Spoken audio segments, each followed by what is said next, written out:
मित्रों, इस टॉपिक को शुरू करने से पहले मैं एक चीज़ क्लियर कर दूं कि इसको अच्छे से समझने के लिए आप लोग जो भी बातें बताई जाएंगी उसको ध्यान से सुनिएगा और फ़ोटोज़ पर बहुत फोकस करिएगा, क्योंकि इसके लिए मैंने फ़ोटोज़ बहुत सेलेक्ट करके ध्यान से इस पर सर्च करके मैंने इसमें फ़ोटोज़ सेलेक्ट की हुई हैं आपके लिए। तो फ़ोटोज़ पर ध्यान दीजिएगा, हो सकेगा तो उसका स्क्रीनशॉट ले लीजिएगा, क्योंकि हो सकता है वो फ़ोटो आप ना खोज पाएँ। और जो भी बताया जा रहा है उसको सुनिएगा, क्योंकि फ़ोटो में जो दिखाया जा रहा है और जो बताया जा रहा है उसमें एक तालमेल है। तो इसलिए मैंने स्टार्टिंग में इस चीज़ को बता दिया है। चलिए अब मित्रों, मैं संदेश अपने यूट्यूब चैनल पर आप सभी लोगों का स्वागत करता हूं। और आज हम लोग एग्रीकल्चर जियोग्राफी की शुरुआत कर रहे हैं। यूजीसी के सिलेबस के लिए भी ये इम्पॉर्टेंट है आज का वीडियो, और ऐसे भी बीए लेवल पर भी ये टॉपिक्स कभी कभी पूछ लिए जाते हैं, सिलेबस में भी इनको रखा जाता है। तो निश्चित ही आपके बीए के सिलेबस में, एमए के सिलेबस में, अर्थात यूजी पीजी में या फिर यूजीसी में तो ये है ही, तो ये कहीं ना कहीं तो आपको मिलेगा। तो इसीलिए आज हम पढ़ेंगे इसको। एग्रीकल्चर जियोग्राफी में जो हमारा बहुत ही एक इम्पॉर्टेंट टॉपिक है, वहीं से हम इसकी शुरुआत कर रहे हैं, टाइप्स ऑफ एग्रीकल्चर। क्योंकि एग्रीकल्चर या कृषि के प्रकार एक ऐसा टॉपिक है जो कि आपको बुक्स में तो आसानी से मिल जाएगा, लेकिन अलग अलग बुक्स में इसके टाइप्स अलग अलग तरीके से दिए रहते हैं। किसी में 10 प्रकार के हैं, किसी में 15 प्रकार के हैं। तो ऐसे बहुत सारी बुक्स का अध्ययन करने के बाद जितनी भी सामग्री मेरे पास उपलब्ध थी, फाइनली जो मुझे इम्पॉर्टेंट टाइप्स इसके समझ में आ रहे हैं, वो इसके 17 प्रमुख प्रकार मुझे लग रहे हैं इसमें। तो हम लोग सभी प्रकारों पर बात करेंगे, उनके मेन कॉन्सेप्ट को समझेंगे कि पर्टिकुलर ये कृषि के प्रकार में क्या चीज़ें होती हैं, और हम लोग फिर आगे बढ़ेंगे। तो हम लोग चलिए शुरू करते हैं। पहला जो हम लोगों का टाइप है वो है इंटेंसिव एग्रीकल्चर, गहन कृषि।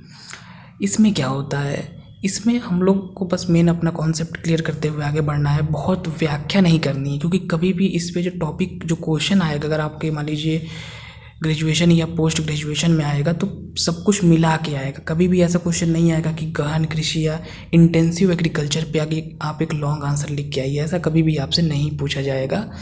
तो इसीलिए इसमें बहुत लंबा चौड़ा आपको पढ़ने की आवश्यकता नहीं है। एक एक हेडिंग के बारे में अगर आप थोड़ा थोड़ा भी पढ़ते रहेंगे तो आप सफिशिएंट आपको उससे जो है नॉलेज मिल जाएगी। तो सबसे पहले हम लोग इंटेंसिव एग्रीकल्चर देख रहे हैं। इंटेंसिव एग्रीकल्चर दोस्तों, जैसे कि जो हमारे साउथ एशियन कंट्रीज़ हैं, यहाँ पर ये होता है।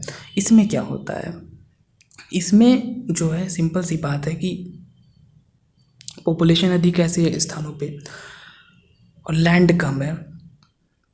अगर हम दोनों की अनुपात की बात करें तो लैंड, अगर इंडिया की भी हम बात करें तो लैंड की अपेक्षा जो पॉपुलेशन है वो बहुत अधिक है, अर्थात जो भूमि पर जनसंख्या का दबाव काफ़ी ज़्यादा है। तो इस स्थिति में क्या होता है, इस स्थिति में ये होगा कि बहुत ही जो हमारे पास भूमि तो कम है, तो थोड़ी सी भूमि पर अधिक से अधिक हम प्रोडक्शन करने का प्रयास करते हैं, और एक ही खेत पर वर्ष में हम कई फसलें उगा लेते हैं। एक ही खेत होता है हमारा, क्योंकि हमारे पास पॉपुलेशन बहुत अधिक है, लैंड हमारे पास उसकी अपेक्षाकृत उतना नहीं है, और उत्तम प्रकार की बीजों का प्रयोग किया जाता है, बहुत प्रकार के उर्वरकों का हम इसमें यूज़ करते हैं। तो ये आपकी होती है इंटेंसिव एग्रीकल्चर। ठीक है, इंटेंसिव एग्रीकल्चर का अगर हम एरियाज़ देखेंगे तो कौन कौन से एरियाज़ हैं, जो भी हमारे साउथ एशियन कंट्रीज़ हैं स्पेशली, हालांकि और भी जगहों पे ये होती है, वेस्ट यूरोपियन कंट्रीज़ में भी कहीं कहीं होती है, जैसे ब्रिटेन में, फ्रांस, जर्मनी, नीदरलैंड, बेल्जियम में भी कहीं कहीं पर इस प्रकार की एग्रीकल्चर हो रही है। लेकिन फेमस अगर हम बात करें, जिसकी ज़्यादातर एग्जांपल हम देते हैं इंटेंसिव एग्रीकल्चर के लिए, तो वो हमारे जो साउथ एशियन कंट्रीज़ हैं, जहाँ पर पॉपुलेशन हाई है और अपेक्षाकृत जो लैंड है वो बहुत कम है। तो वहाँ पर आपको इसके एग्जांपल्स देखने को मिलते हैं इंटेंसिव एग्रीकल्चर के, जिसमें कि हम फर्टिलाइजर्स का यूज़ करते हैं, उत्तम प्रकार के जो बीज होते हैं, सीड्स होते हैं, हम उनका प्रयोग करते हैं, और एक ही खेत पर हम वर्ष में कई फसलें उगाते हैं, और अधिक से अधिक थोड़ी सी भूमि पर ही हम अधिक से अधिक उत्पादन हम करने का पूरा प्रयास करते हैं। तो ये हो गया हमारा पहला टाइप, इंटेंसिव एग्रीकल्चर। अब मुझे उम्मीद है कि इतना बताने के बाद आप आसानी से इसके बारे में 50 से 60 वर्ड लिख सकते हैं, और अगर कभी बाई चांस इस पर कोई छोटा सा क्वेश्चन अगर आता है, वस्तुनिष्ठ प्रश्न, तो उसका भी उत्तर आप दे सकते हैं। इतना आपने समझ लिया इसको। अब सेकंड जो हम लोग का टाइप है एक्सटेंसिव। इंग्लिश वर्ड्स को ध्यान दीजिएगा, क्योंकि हम लोग हिंदी शब्दों को तो तैयार कर लेते हैं, लेकिन इंग्लिश वाले जो शब्द हैं उसको हम लोग छोड़ देते हैं। लेकिन हम लोग को ऐसा नहीं करना है, हम लोगों को बिल्कुल इंग्लिश और हिंदी दोनों को साथ में लेते हुए चलना है। तो मैं जहाँ भी मुझे लगेगा तो मैं आपको इंग्लिश भी बताऊँगा उसका। दूसरा हमारा एक्सटेंसिव वाला है।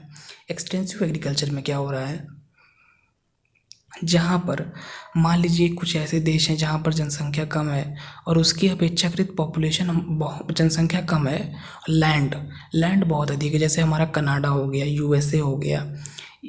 इस तरह के जो हमारे देश हैं यहाँ पर जनसंख्या तो बहुत कम है, लेकिन इनके पास लैंड एरिया जो इनके पास भूमि है वो काफ़ी अधिक है। तो जनसंख्या कम होने पर भूमि पर जो जनसंख्या का दबाव है वो बहुत ही कम है और मानव श्रम भी इनके पास ज़्यादा उपलब्ध नहीं है। तो यहाँ क्या होता है कि बहुत ही बड़े बड़े खेतों के आकार होते हैं, जैसे यूएसए कनाडा में 100 से 200 हेक्टेयर के कृषि के फॉर्म होते हैं। और बिल्कुल, क्योंकि मानव श्रम तो है नहीं, क्योंकि पॉपुलेशन बहुत कम है, इतने लोग वहाँ काम करने वाले नहीं जितने हमको साउथ एशियन कंट्रीज़ में दिखते हैं। तो वहाँ जो हमारा एक्सटेंसिव एग्रीकल्चर है वो पूरी तरीके से मशीनों पर आधारित होता है। मशीनें ज़्यादातर काम करती हैं क्योंकि लोगों की संख्या कम है वहाँ पे। बड़े बड़े कृषि फॉर्म होते हैं, आधुनिक यंत्रों का प्रयोग किया जाता है और प्रायः फसलों को व्यापार हेतु उत्पादन उसका किया जाता है। मतलब कि इंटेंसिव वाले में क्या होता है कि इंटेंसिव वाले में प्रोडक्शन होता है और उसका वहीं यूज कर लिया जाता है उसी देश में लेकिन एक्सटेंसिव वाले में एरिया बहुत बड़ा है, मशीनों का यूज हो रहा है, तो बहुत ही बड़े लेवल पे, ब्रॉड लेवल पे प्रोडक्शन किया जाता है। इसमें आपका अर्जेंटीना में, ब्राज़ील में, ऑस्ट्रेलिया, यूएसए, कनाडा में जो है इस सभी चीज़ों का प्रचलन। और आप जानते ही होंगे, आपको पता होगा कि हमारे प्रेरी क्षेत्र जो हमारे यूएसए कनाडा का प्रेरी एरिया, साउथ अमेरिका में जो आपका अर्जेंटीना का जो पंपास का इलाका है, ऑस्ट्रेलिया में जो डाउन्स का क्षेत्र है, साउथ अफ्रीका में वेल्ड का क्षेत्र है, इस तरीके से जितने भी हमारे यूरेशिया में स्टेपी के मैदान हैं और कैंटरबरी के मैदान न्यूजीलैंड में हैं, तो ऐसे जो हमारे मैदान हैं इस प्रकार के घास के, ये क्षेत्र इसके लिए उपयुक्त हैं, यहीं ये होता ही है। तो कभी भी अगर प्रेरी के बारे में पूछा जाए तो प्रेरी घास प्रदेश में एक्सटेंसिव एग्रीकल्चर ही होती है। जितने भी हमारे प्रेरी डाउन्स जैसे जो प्लेन्स हैं, आपने काफ़ी याद किया होगा कि ऑस्ट्रेलिया का डाउन, यूएसए कनाडा का प्रेरी, साउथ अमेरिका का पंपास, साउथ अफ्रीका का वेल्ड, ये सारी चीज़ें। तो यहाँ पर आपका एक्सटेंसिव एग्रीकल्चर हमें देखने को मिलता है। और वही सिंपल सा कॉन्सेप्ट इसका वही है कि पॉपुलेशन कम है ऐसे एरियाज़ में, लैंड इनके पास सफिशिएंट है, तो सिंपल सी बात है, कम पॉपुलेशन है तो टोटली जो इनकी एग्रीकल्चर होती है वो काफ़ी ज़्यादा मशीन्स पर डिपेंड होती है। ये हो गया। अब इसके बाद जो हमारा थर्ड टाइप है, थर्ड टाइप बहुत ही सिंपल सा है, निर्वाहमूलक कृषि। इसमें क्या हो रहा है, इसमें जो हमारे डेवलपिंग कंट्रीज़ हैं, विकासशील वाले जो देश हैं, वहाँ पे क्या होता है कि पॉपुलेशन अधिक होती है, कृषि योग्य भूमि कम होती है। तो इसमें जो हम प्रोडक्शन कर रहे हैं ये काफ़ी हद तक गहन वाला ही है मैटर। इसमें भी हम जो प्रोडक्शन कर रहे हैं वो बस हम अपना निर्वाह करने के लिए कर रहे हैं, अब उसका बहुत ही बड़े व्यापारिक लेवल पे हम उसको नहीं कर पा रहे हैं, इसीलिए इसको हम निर्वाहमूलक नाम देते हैं। और ये काफ़ी हद तक जो आपने गहन कृषि में पढ़ा था, लगभग ये वही वाला मैटर इसमें है। और जस्ट इसका अपोजिट जो इसके बाद अर्थात जो हमारा चौथा टाइप है वह है व्यापारिक। व्यापारिक कृषि में क्या हमको बताना है, वहाँ पर हम यह बताएंगे कि जो हमने विस्तृत कृषि वाले में पढ़ा वही हमको व्यापारिक वाले में बताना पड़ेगा। तो इसमें वही है कि जहाँ पर हम बहुत ही ब्रॉड लेवल पे एग्रीकल्चर कर रहे हैं, जैसे प्रेरी। अब प्रेरी में जो गेहूँ हो रहा है या मक्के की खेती हो रही है या डाउन्स एरिया में हो रही है या पंपास में हो रही है, ये बहुत ही बड़े लेवल पे हो रही है। प्रेरी की गेहूँ बहुत ही फेमस है, पूरा देश विदेश में उसका सप्लाई किया जा रहा है, ठीक है। तो ये आपका व्यापारिक वाले में हो जाता है, जिससे काफ़ी ज़्यादा उनको धन की प्राप्ति होती है। तो एशिया यूरेशिया का स्टेपी, नॉर्थ अमेरिका का प्रेरी, साउथ अमेरिका का पंपास, अर्जेंटीना का जो है आपका जो वही पंपास वाला। और ऑस्ट्रेलिया का डाउन्स एरिया, यहाँ पर गेहूं की काफ़ी ज़्यादा खेती होती है और इस तरह के एरियाज़ ये हैं आपके। तो ये आपका यहाँ पे कॉन्सेप्ट क्लियर आसानी से हो जाएगा कि जो हमारा निर्वाह मूलक की सिंपल सी बात है, बस जीवन निर्वाह उनका चल रहा है।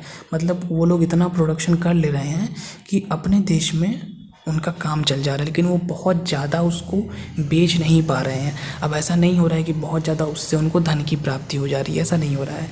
लेकिन जो हमारे विस्तृत खेती वाले इलाके हैं वो किस में आएंगे, वो व्यापारिक वाले में आएंगे, क्योंकि वो इतना एक तो उनके यहाँ पॉपुलेशन कम है, सिंपल सी बात है।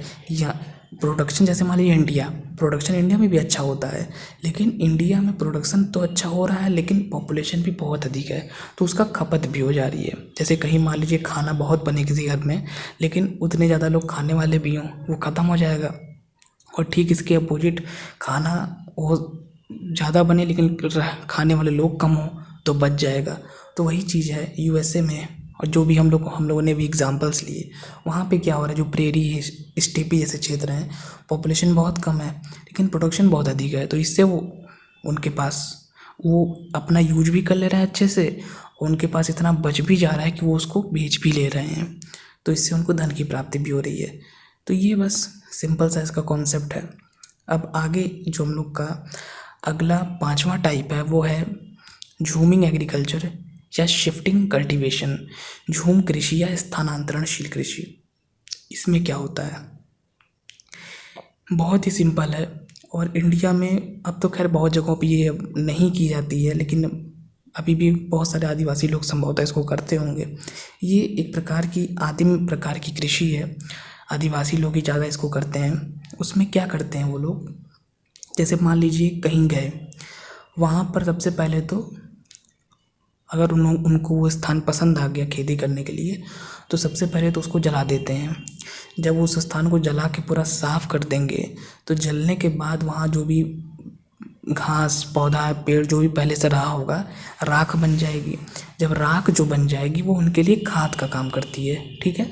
मतलब पहले तो जहाँ जाते हैं उस स्थान को पहले जला देते हैं, राख बन जाती है वहाँ पे, उस राख से वो राख उनके लिए एक प्रकार की खाद का काम करती है। फिर वहाँ पर वो अपना खेती करते हैं। फिर जब उनको लगता है कि ये इसकी जो है उत्पादकता समाप्त हो गई लैंड की, तो वो दूसरी भूमि पे चले जाते हैं और उसको वहीं छोड़ देते हैं। इससे काफ़ी ज़्यादा भूमि का नुकसान भी होता है, इसीलिए बहुत जगहों पे तो इसको पे रोक लगा दी गई है। तो बस इसमें यही आपको समझना है, नाम से ही लग रहा है स्थानांतरणशील कृषि या शिफ्टिंग कल्टीवेशन इसको हम बोलते हैं, जिसमें हम क्या करें, हम इसमें जो है जगह जगह पर अपना मतलब जाएं, एक स्थान पे जाएं, फिर वहाँ हमने एग्रीकल्चर कर लिया, फिर हम दूसरे स्थान पे जाएं। तो ये इसमें होता है और काफ़ी ज़्यादा पुराने तरीके से इसमें यूज किया जाता है जो भी कृषि पद्धति है। तो वही आदिवासी लोग इसको करते हैं। ये हो गया आपका। अब छठा हमारा है बागाती कृषि, प्लांटेशन एग्रीकल्चर। इंग्लिश शब्दों पे ध्यान दीजिएगा, प्लांटेशन। इसमें क्या होता है, इसे रोपण या बागानी कृषि भी कहते हैं। बहुत सारे आप एनसीईआरटी की बुक्स पढ़ेंगे तो रोपण आपको कृषि मिलेगी, तो वही चीज़ है ये रोपण, या जो है इसको हम बागानी कृषि भी नाम देते हैं, या तो बागाती या बागानी या रोपण। इसमें हम क्या कर रहे हैं कि छोटे बड़े बागान लगा देते हैं, मतलब वृक्षों के बागान। जैसे आपने देखे होंगे अगर आप कभी असम जाएं या कभी उत्तराखंड में भी ऐसे स्थान हैं, वहाँ पर चाय के बागान आपको देखने को मिलेंगे। तो इसमें बेसिकली सबसे पहले तो इसमें आपको कभी कभी पूछा जाता है रोपण वाली फसलें कौन सी हैं, तो इसमें आपका चाय, कहवा, रबर, कोको, नारियल, केला, मिर्च मसाले, ये सारी की सारी जो चीज़ें अभी मैंने बताई, ये सभी की सभी जो है आपका उसके अंतर्गत आती हैं। रोपण वाले क्रॉप के अंतर्गत हम इनको शामिल करते हैं। और सिंपल सी बात, इसमें काफ़ी ज़्यादा पूंजी की आवश्यकता होती है, क्योंकि बागान लगाने में काफ़ी पैसा भी खर्च होता है। वैज्ञानिक विधियों का यूज़ किया जाता है, कीटनाशकों का प्रयोग किया जाता है, ये तो खैर नॉर्मल सी बातें हैं। और इंडिया में अगर आप रह रहे हैं तो कभी अगर असम जाने का मौका मिले आपको घूमने का, तो असम के चाय के बागान आप देख सकते हैं। पर्सनली मैं तो कभी नहीं गया हूँ, लेकिन मैंने एक बार उत्तराखंड में नैनीताल के पास में मैंने एक चाय का बागान देखा हुआ था। तो वहाँ पे चाय के बागान थे, बगल में ही एक उनका एक प्लांट था जहाँ पे वो चाय तैयार भी कर रहे थे, तो काफ़ी अच्छा एक्सपीरियंस रहा वहाँ का। तो ऐसे आपको बागान आपको इंडिया में भी काफ़ी जगहों पे देखने को मिल जाएंगे। तो बस इसमें वृक्षों के बागान लगाए जाते हैं। थोड़ी सी अलग टाइप की ये कृषि होती है। अब हम लोग आगे बढ़ रहे हैं तेज़ी से। 7वां है सामूहिक कृषि। ये थोड़ा सा अलग टाइप का प्रकार है। इसमें क्या होता है, सामूहिक मतलब कलेक्टिव फार्मिंग। कलेक्टिव फार्मिंग में हम लोग क्या कर रहे हैं कि मान लीजिए कोई गांव है या कोई एरिया है, वहाँ की जितनी भी एग्रीकल्चर वाली फील्ड है उसको हम मिला के एक सामूहिक रूप से हम वहाँ पे खेती करते हैं। और सबको, जो लोग जितना काम करते हैं उनके काम के अनुपात में कुल उत्पादन का हिस्सा उनको मिल जाता है। मतलब एक समूह में रह के, मान लीजिए कोई स्थान है, वहाँ पे किसी एक लोगों का ये खेत है, एक लोगों का ये खेत है, तो सबको मिला के कोई किसी, ये नहीं होगा कि इन भाई साहब का ये पर्सनली ये खेत है, ऐसा नहीं होगा। पूरे को मिला देंगे और मिला के खेती होगी, और जिसका जितना उसमें कंट्रीब्यूशन है उसी के हिसाब से उसको क्या कहते हैं, अपना हिस्सा मिल जाएगा कि आपने इतना कंट्रीब्यूशन किया है, ये आपका उत्पादन का हिस्सा है। तो ये चीज़ें तो खैर पहले प्रचलित थी, अब संभवतः बहुत ही कम जगहों पे ये सारी चीज़ें हो रही होंगी। बाकी दूसरा है इसमें सहकारी या कोऑपरेटिव फार्मिंग। ये भी काफ़ी हद तक उसी तरीके का है। इसमें कुछ किसान मिल जाते हैं, वो अपना एक ग्रुप बना लेते हैं। जब वो एक अपना ग्रुप बना लेते हैं तो मान लीजिए एक किसान है, तो वो मान लीजिए कोई यंत्र है, कोई मशीन है खेती के लिए, कोई भी ज़रूरी चीज़ है वो नहीं खरीद सकता, महंगा है। लेकिन जब वो जब अपना एक ग्रुप बना लेते हैं तो उस ग्रुप में फिर आसानी से, अब मान लीजिए एक ग्रुप में अगर 10 लोग हैं तो 10 लोग पैसा जुटा करके उस सामान को खरीद सकते हैं, परचेज़ कर सकते हैं। तो इससे स्वेच्छापूर्वक मिलजुल कर इसमें खेती की जाती है। सहकारी वाले में आपस में एक समूह बना लेते हैं और फिर सामूहिक रूप से खेती करते हैं। काफ़ी हद तक ये सामूहिक वाले में जो मैंने आपको बताया था वही लगभग मैटर इसमें भी है। कोई बहुत बड़ा डिफरेंस इन दोनों में नहीं मुझे समझ में आ रहा है। जब मैंने इसको पढ़ा भी तो मुझे भी ये लगा कि कलेक्टिव फार्मिंग और कोऑपरेटिव फार्मिंग काफ़ी हद तक सेम हमें देखने को मिल रही है। तो बस वही है, कृषक फार्मर्स जो हैं अपना एक ग्रुप बनाते हैं और इससे फ़ायदा ये होता है कि मान लीजिए उनको ट्रैक्टर लेना है एक अच्छा सा। अब मान लीजिए 25 लोगों का ग्रुप है, तो 25 लोग थोड़ा थोड़ा अगर अपना कंट्रीब्यूशन करेंगे तो कुछ समय में वो अपना मैनेज कर सकते हैं। लेकिन अगर एक आदमी अकेले दम पे लेना चाहे तो उसको ज़्यादा भार पड़ेगा। तो ये चीज़ इसमें होती है। अब सेकंड है कृषक कृषि।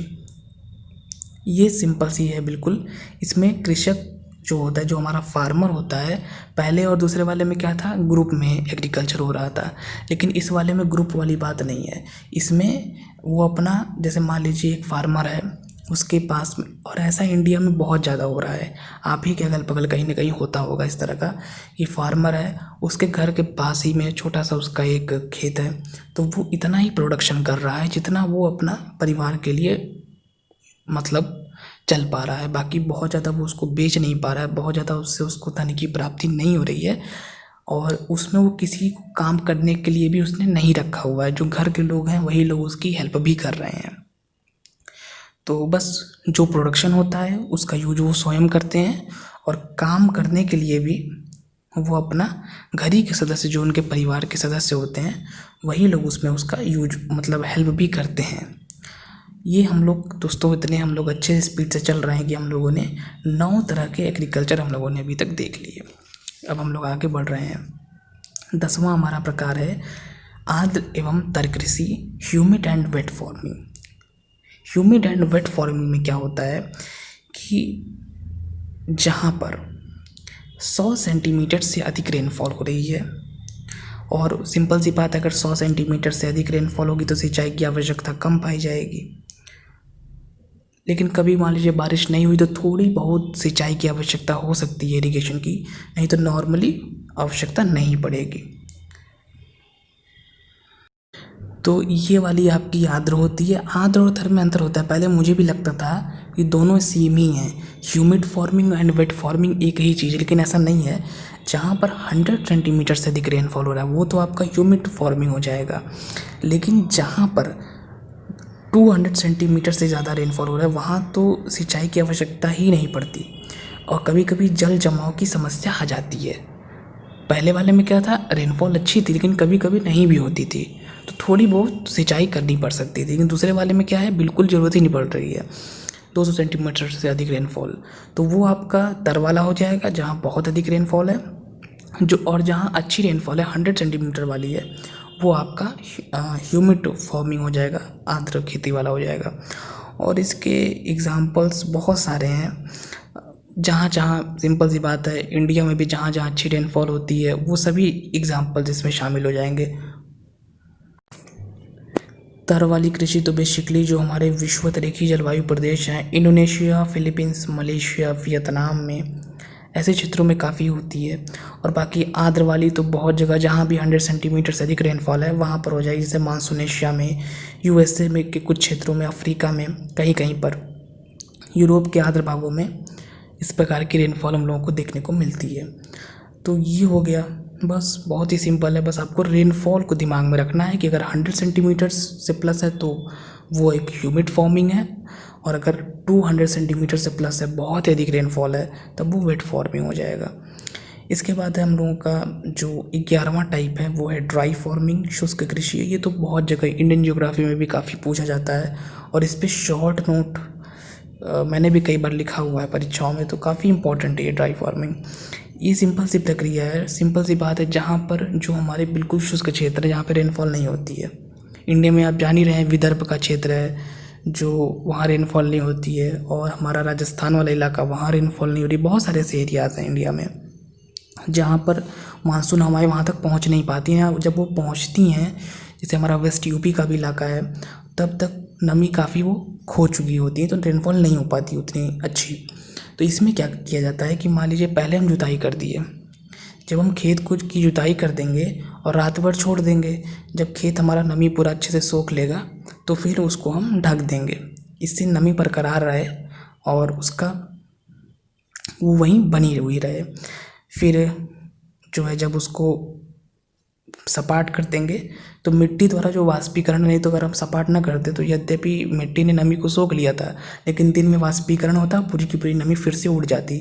तो एक तरीके से हम कह सकते हैं कि जो नमी है उसको हम रिजर्व करने का काम करते हैं, उसको हम संरक्षित करने का प्रयास करते हैं शुष्क वाली कृषि में। और इसमें लेकिन हम ऐसी ही फसलों का प्रोडक्शन कर पाते हैं जो कम नमी में और शुष्कता में उत्पन्न हो सकती हैं, जैसे जौ हो गया, गेहूँ, चना, जई इत्यादि जो चीज़ें हमारी हैं, इन्हीं का इसमें हम प्रोडक्शन कर पाते हैं। अब ऐसी चीज़ों का प्रोडक्शन हम नहीं कर पाते जिसमें जो शुष्क मौसम में ना हो पाए, जिसको ज़्यादा पानी चाहिए, उसको हम इसमें नहीं कर पाते हैं, उसका प्रोडक्शन हम नहीं कर पाते हैं इसमें बेसिकली, क्योंकि ज़्यादा हमारे पास नमी नहीं है। हमने जो रात में जुताई की थी, हमको नमी मिली, फिर हमने उसको फिर समतल कर दिया और नमी को हमने क्या किया, मिट्टी के अंदर एक तरीके से कैद कर दिया, फिर उसी का हमने यूज किया। तो ये काफ़ी रोचक सी प्रक्रिया है, लेकिन इसमें कुछ हम सेलेक्टेड क्रॉप्स का ही हम प्रोडक्शन, इसमें उन्हीं की खेती हम इसे यहाँ पे, उन्हीं का उत्पादन हम कह सकते हैं यहाँ पे हम कर पाते हैं, सभी का नहीं कर पाते।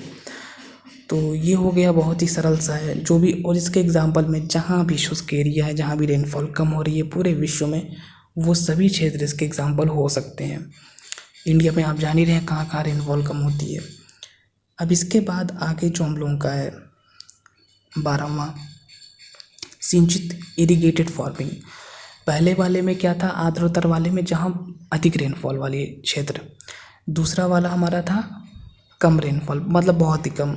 और ये तीसरा वाला जो हमारा इरिगेटेड फार्मिंग है वो 50 से 100 सेंटीमीटर रेनफॉल है, और यहाँ पे मतलब रेनफॉल नॉर्मल है, ठीक है। अगर रेनफॉल होती है तब तो कोई दिक्कत नहीं, और अगर रेनफॉल नहीं होती है तो हमें इरिगेशन की आवश्यकता पड़ सकती है। और ऐसे मैक्सिमम ओवरऑल पूरे विश्व भर में नॉर्मली सभी स्थान ऐसे ही होते हैं भाई। कुछ स्थान ऐसे होते हैं जहाँ बहुत अधिक रेनफॉल है, कुछ स्थान शुष्क हैं, लेकिन उस शुष्क वाले स्थान और अधिक रेनफॉल वाले स्थान के बीच वाले जो स्थान होते हैं, जहाँ रेनफॉल एक नॉर्मल होती है, ना बहुत अधिक होती है ना बहुत कम होती है, वो वाले स्थान इसमें शामिल हो जाएंगे आपका इरिगेटेड फार्मिंग में। बस बहुत ही सिंपल है। अब इसके बाद हम लोग का 13वां प्रकार है टेरेस फार्मिंग, सोपानी कृषि। ये आपने, अगर आप कभी उत्तराखंड जाएं घूमने या किसी भी हिमाचल कहीं पर भी आप पहाड़ी क्षेत्रों में जाएं तो आपको इसके बहुत ही अच्छे एग्जांपल्स देखने को मिलेंगे। जो हमारे पहाड़ी क्षेत्र हैं वहाँ पर इस प्रकार की एग्रीकल्चर होती है, वहाँ पे इस प्रकार की कृषि होती है, बहुत ही सिंपल है। पहाड़ों पर उस प्रकार का तो खेत हमको देखने को मिलेगा नहीं, तो जो पहाड़ हैं उस पे हम सीढ़ीदार खेती करते हैं और मेड़ बना देते हैं। जैसे मान लीजिए दिक्कत ये होती है कि बारिश अगर होगी तो पहाड़ पर जो कि स्लोप होता है, हल्का ही स्लोप अगर होगा फिर भी स्लोप तो होगा, और अगर स्लोप होगा तो हमारा पानी टिक नहीं पाएगा, पानी पूरा नीचे घाटी में चला जाएगा। लेकिन हमको पानी को रोकना है, पानी रुकेगा कैसे? हम एक चौड़ी चौड़ी सीढ़ी जैसी आकृति बनाते हैं और वहीं जहाँ पर सीढ़ी हमारी ख़त्म हो रही है वहाँ मेड़ लगा देते हैं, मतलब वहाँ उसको ब्लॉक कर देते हैं। इससे जब बारिश हो तो वो जो हम रास्ता ब्लॉक किए हुए हैं, जो मेड़ हमने लगाई हुई है, वो वहाँ पे पानी रुक जाए और हम जो भी हम क्रॉप लगा रहे हैं उसको जल मिल सके। बस यही इसमें होता है। बस बहुत ही सरल सी प्रक्रिया है। सीढ़ियाँ बना के हम उसमें फार्मिंग करते हैं और बहुत ही अच्छे अच्छे दृश्य आपको पहाड़ी क्षेत्रों में इसके देखने को मिल जाएंगे। और हम जो भी वर्षा का जल है उसको बहाने से रोकने का प्रयास इसमें करते हैं। ये हो गया। अब अगला जो हम लोग का 14वां प्रकार है 14th ट्रक फार्मिंग, ट्रक कृषि। और ट्रक कृषि को हम व्यापारिक उद्यान कृषि के नाम से भी जानते हैं। व्यापारिक उद्यान कृषि, इसमें क्या हम करते हैं, बहुत ही सरल सा है। एनसीईआरटी में आपने संभवतः पढ़ा भी होगा इसको। इसमें ये होता है कि जैसे मान लीजिए कोई बड़ा शहर है, एग्जाम्पल के लिए मान लीजिए दिल्ली। अब दिल्ली के अगल बगल जो थोड़े से गांव वाले क्षेत्र होंगे वहाँ पर हम फल फूल इत्यादि की खेती करें, जो भी चीज़ें हैं। और डेली दिन के समय लोगों को इन सभी चीज़ों की आवश्यकता पड़ती है। दिन के समय ये सभी चीज़ें जो शहर में रहने वाले लोग हैं, जो दिल्ली के लोग हैं, उनको मिल जाए, इसीलिए इसका नाम है ट्रक फार्मिंग। प्रोडक्शन हुआ, ट्रक में भरा गया और वो बहुत ही जल्दी से वो शहर में पहुंच गया। ये आपकी ट्रक कृषि होती है। जैसे मुख्य शहर के अगल बगल, यूएसए में काफ़ी जगहों पे इसके एग्जांपल्स हैं। तो बस इसमें यही है कि आपका जो जैसे कोई बड़ा शहर है, बड़े शहर के आसपास जो थोड़े से ग्रामीण क्षेत्र हैं वहाँ पर फार्मिंग होती है। बहुत सारी चीज़ों की हो सकती है, फल की, फूल की और सब्जी इत्यादि की। और फिर ट्रक में सामान भरा जाता है, जल्दी से जल्दी तीव्रता के साथ शहरों तक पहुंचा दिया जाता है। तो ये आपका होता है। इससे शहर वालों को डेली सुबह ताज़े फल फूल सब्जी इत्यादि मिल सके, ये इसका मेन कॉन्सेप्ट है। अब अगला जो हम लोग का 15वां वाला है वो है पशुपालन कृषि या स्टॉक और लाइव स्टॉक फार्मिंग। ईजी है, सिंपल सी बात है। इसमें जो हमारा कृषि वाली जो भूमि है उसका यूज़ हम मेनली पशुपालन के लिए करते हैं। थोड़ी बहुत हम कुछ चीज़ें उगा भी लेते हैं पशुओं को खिलाने के लिए। और हम पालते क्या हैं भाई, इंडिया में तो बेसिकली हम लोग गाय भैंस बकरी, यही हमारा ज़्यादा फेमस है। बाकी वर्ल्ड लेवल पर गाय भैंस बकरी, यूएसए में सुअर को काफ़ी पाला जाता है। मुर्गी पालन तो हमारे यहाँ भी काफ़ी फेमस है। और इससे हमें मिलता क्या क्या है, हमें अंडा, दूध, चमड़ा भी मिलता है, ऊन, मांस, सींगें भी प्राप्त होती हैं।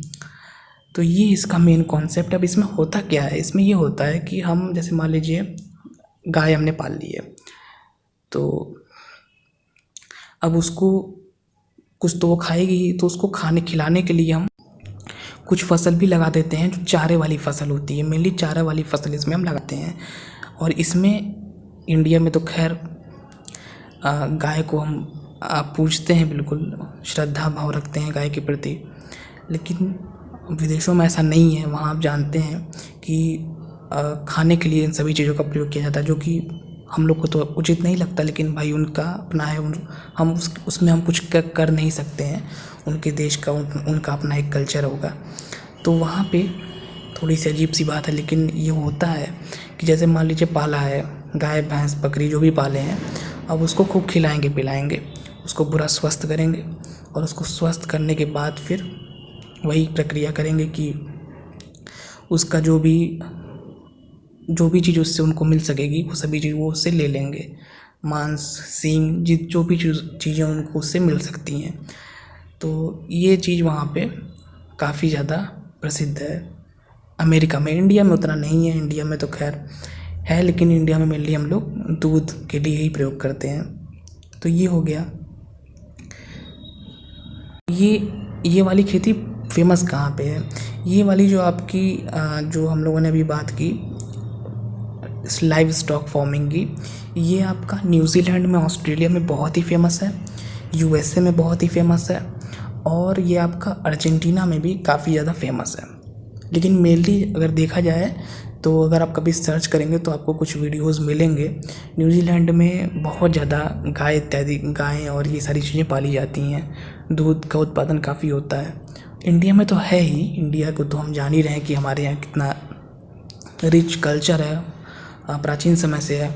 लेकिन बाकी देशों में भी, यूएसए में, और मैंने न्यूजीलैंड ऑस्ट्रेलिया के बारे में बताया, और आपका अर्जेंटीना में, साउथ अमेरिका में, ये सब जो हमारे देश है, यहाँ पे जो दुग्ध पशुपालन वाला जो है वो काफ़ी ज़्यादा फेमस है। अब इसके बाद हम लोगों का जो 16वां प्रकार है वो है मिक्स्ड फार्मिंग। सिंपल सी बात है, मिक्स्ड फार्मिंग में क्या होता है कि हम लोग फसल उत्पादन भी करते हैं और पशुपालन करते हैं। अगर हम दोनों चीज़ें एक साथ कर रहे हैं तब वो हमारा पशुपालन और जो है फसल उत्पादन, दोनों चीज़ें अगर हम एक साथ एक ही स्थान पे कर रहे हैं तो वो हो जाती है हमारी मिक्स्ड फार्मिंग। बस सिंपल सा है, हमने खेती भी कर ली। अब पहले वाले में क्या था कि मुख्य उद्देश्य पशुपालन था, लेकिन इस वाले में ऐसा नहीं है। इसमें क्या है कि जैसे मान लीजिए ये यूएसए में बहुत ही फेमस है, जो आप मक्का खाते हैं, कॉर्न, स्वीट कॉर्न आपने खाया होगा, काफ़ी जो हमारे इंडिया के मक्के होते हैं उससे काफ़ी मोटा होता है और उसमें काफ़ी अलग मिठास होती है। तो उसमें क्या किया जाता है यूएसए में, ये आपने पढ़ा भी होगा, थोड़ा अजीब है कि मक्का है तो जो भी वो पशु पालते हैं जो भी है उसको मक्का खूब अच्छे से खिलाते हैं, मक्के की खेती करते हैं। अब चारे की अगर वो खेती करेंगे तो चारा वो बेच तो पाएंगे नहीं बहुत ज़्यादा, लेकिन मक्का जो होता है, मक्के की खेती करते हैं तो जितना वो पशुओं को खिला देते हैं उतना ठीक है। पशुओं को खिलाने से क्या होता है, पशु उनके खूब मोटे हो जाते हैं, इससे उनको भी फ़ायदा है, मतलब पशु को ज़्यादा मांस की प्राप्ति उनको हो पाएगी, उससे ज़्यादा चीज़ें उनको मिल पाएंगी। और दूसरा, जो मक्का उनका बच जाता है ज़्यादा मात्रा में, उसको फिर वो बाहर दूसरे देशों में भेज देते हैं। तो एक तरीके से कह सकते हैं जो हम लोग कहावत फेमस है, एक ही तीर से दो शिकार, वही वाली बात यहाँ पर लागू हो रही है कि मतलब लगाया तो उन्होंने मक्का, लेकिन मक्के से उनका डबल फ़ायदा हो रहा है। एक तो वो पशु भी उनके खा रहे हैं, उसके लिए उनको अलग से चारा इत्यादि की ज़रूरत नहीं पड़ रही है, और वो स्वस्थ भी काफ़ी हो रहे हैं उससे, क्योंकि वहाँ का मक्का काफ़ी अलग होता है। मक्का पेटी के बारे में भी हम लोग बात करेंगे कभी। यूएसए में एक बहुत ही प्रसिद्ध मक्का पेटी पाई जाती है, जहाँ पे काफ़ी ज़्यादा कॉर्न का प्रोडक्शन होता है, मक्के का। और उसके बाद आपका दूसरा, उसको हम बेच भी ले रहे हैं, तो इससे डबल फ़ायदा हो रहा है। तो ये चीज़ काफ़ी वहाँ पे फेमस है, प्रचलित है। और आखिरी और 17वां जो हमारा प्रकार है वो है डेयरी फार्मिंग। दोस्तों, स्टॉक और लाइव स्टॉक फार्मिंग में हम लोगों ने सूअर, मुर्गी, बकरी, इन सभी की बात की थी, गाय भैंस को भी हम लोगों ने शामिल कर दिया था। लेकिन उसी से जुड़ा हुआ एक और हमारा प्रकार होता है डेयरी फार्मिंग। इसमें क्या होता है कि हम इसमें सिर्फ उन्हीं पशुओं को शामिल करते हैं, जैसे गाय भैंस, जिससे हमको दूध की प्राप्ति होती है। और ये मैंने आपको उस वाले में भी बताया था कि न्यूजीलैंड में और ऑस्ट्रेलिया हो गया आपका, अर्जेंटीना, यूएसए, ये सभी जो हमारे देश हैं, यहाँ पर काफ़ी ज़्यादा ये प्रचलित है, ये जो प्रक्रिया है डेयरी फार्मिंग की। तो वही सिंपल सी है कि बात है, इसमें गाय भैंस को पाल लिया जाता है, बड़े बड़े इनके पास फार्म हाउस होते हैं, और एक कोई आदमी रहता है जो गाय भैंस की देखभाल करता है। अब इसमें ये चीज़ ध्यान देनी है, जैसे हमारे अगल बगल डेयरी होती है, लेकिन ये छोटी छोटी डेयरी होती है। जो यूएसए में जो डेयरियाँ होती हैं, यूएसए कनाडा में, ये छोटी छोटी नहीं होती, बहुत ही बड़ी बड़ी, कई हेक्टेयर क्षेत्र में फैली होती हैं। और वहाँ पे गाय भैंस को पाला जाता है, और फिर जो है दूध का उत्पादन उससे होता है। और इसमें काफ़ी ज़्यादा जो है मशीनरी भी लगती है, दूध को सही जगह पहुँचाने के लिए ऐसे वाहन होते हैं जिस पे रेफ्रिजरेटर लगा हो, और दूध से फिर पनीर, मक्खन, ये जो भी चीज़ें हैं सभी चीज़ें बनाई जाती हैं। फिर उनको अलग अलग जगहों पे भेजा जाता है, सेल किया जाता है, और उससे उनको काफ़ी ज़्यादा धन की प्राप्ति होती है। तो ये हो गया हम लोग का डेयरी फार्मिंग। बहुत ही सिंपल सा है और बहुत ही बड़े बड़े फॉर्म्स होते हैं, और एक ही कोई आदमी होता है जिसको शायद आपने पढ़ा होगा, काउ बॉय कहा जाता है, जो कि मतलब पशुओं की देखभाल करता है। और इसकी वीडियोस आपको काफ़ी मिल जाएंगे नेट पे। ये एक आदमी है, वो आपने पढ़ा होगा क्लास शायद 6th की बुक में, NCERT में दिया हुआ है चीज़। एक ही आदमी है, लेकिन वो अपना एक कुत्ता लिए रहता है और पूरा वो संभाल लेता है जितने भी गाय उसके पास हैं, और बहुत ज़्यादा मात्रा में इनके पास होती भी हैं, जो भी गाय भैंस इत्यादि हैं।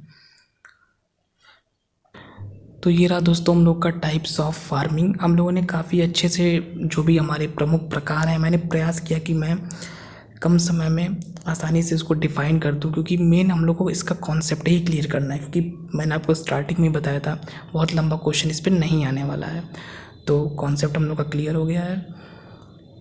तो इसकी यहीं हम समाप्ति करते हैं, इसको यहीं स्टॉप करते हैं, और आगे एग्रीकल्चर ज्योग्राफी के ही किसी और इम्पोर्टेंट टॉपिक पे हम लोग बात करेंगे। फ़िलहाल इस अध्याय में इतना ही।